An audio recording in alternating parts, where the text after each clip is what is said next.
بسم اللہ الرحمن الرحیم۔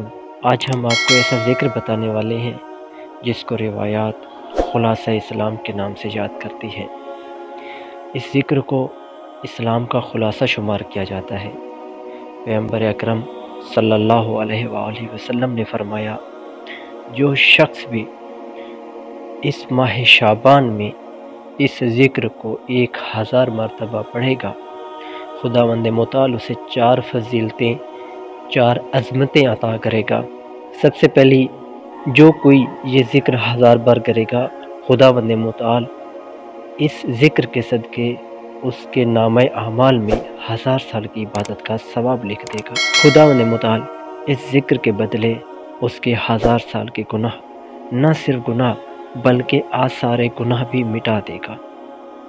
اس نقطے پہ توجہ کیجیے عزیزان، جب انسان گناہ کرتا ہے، ایک تو وہ گناہ ہے جو انسان چند لحظے کی لذت کے لیے انجام دیتا ہے، اور ایک اس کا اثر ہے۔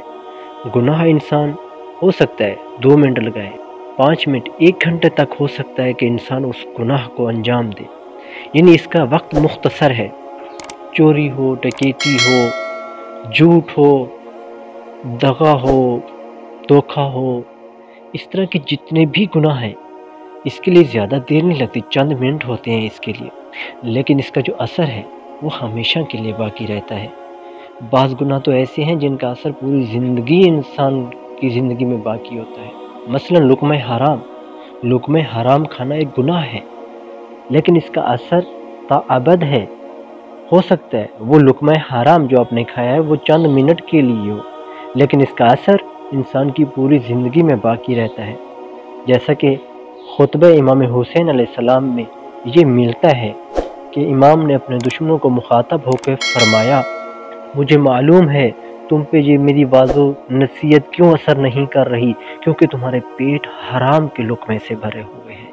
بس لقمہ حرام دین شناسی سے، خدا کی بارگاہ میں جانے سے، عبادت میں لذت اٹھانے سے اور رزق میں کمی کا باعث بنتا ہے۔ بس انسان کو اللہ تعالیٰ نے یہ ماہ شعبان میں فرصت اور ایک موقع دیا ہے، ایک عظیم موقع دیا ہے کہ انسان اگر اس ماہ شعبان میں 1000 مرتبہ اس ذکر کو پڑھ لے تو اس کا گناہ اور اثر گناہ ختم ہو جاتا ہے۔ تیسرا نقطہ، عالم قیامت جب سب مردوں کو اٹھایا جائے گا تو اس کا چہرہ 14ویں کے چاند کی طرح چمک رہا ہوگا۔ خدا کے نزدیک یہ صدیق ہوگا، سچا اور با ایمان۔ عزیزان ایمان، اس عمل کو ضرور انجام دیں۔ چند دن باقی ہیں ماہ شعبان کے، معلوم نہیں ہے زندگی ہماری کب ختم ہو جائے۔ اے جوانان عزیز، آپ کے لیے یہ بہترین فرصت ہے، کیونکہ خداوند متعال سب سے زیادہ جوانوں کی توبہ کو قبول کرتا ہے، سب سے زیادہ اس جوان کی توبہ کو، اس جوان کو پسند کرتا ہے جو خدا کی بارگاہ میں آ کر خدا کی بارگاہ میں اپنی ندامت کے آنسو بہائے۔ یہ بہترین فرصت ہے۔ ماہ رمضان آ رہا ہے، اپنے دلوں کو، اپنی روح کو، اپنے آپ کو پاک کر لیں، اور اس کے لیے یہ بہترین ذکر ہے۔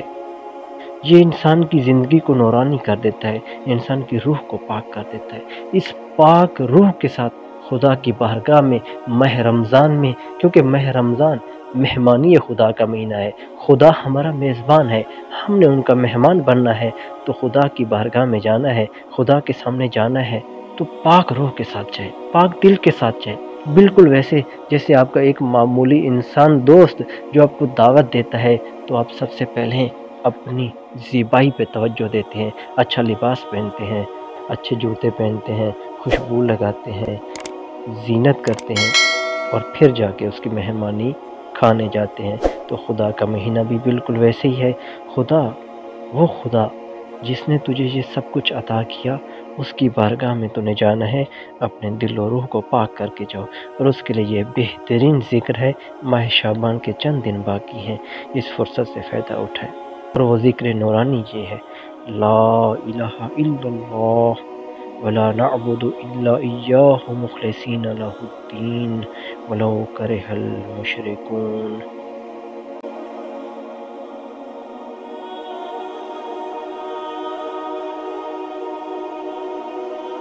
اگر آپ ہمارے چینل پر نئے ہیں تو پلیز سبسکرائب کرنا اور بیل آئیکن دبانا مت بھولیے گا۔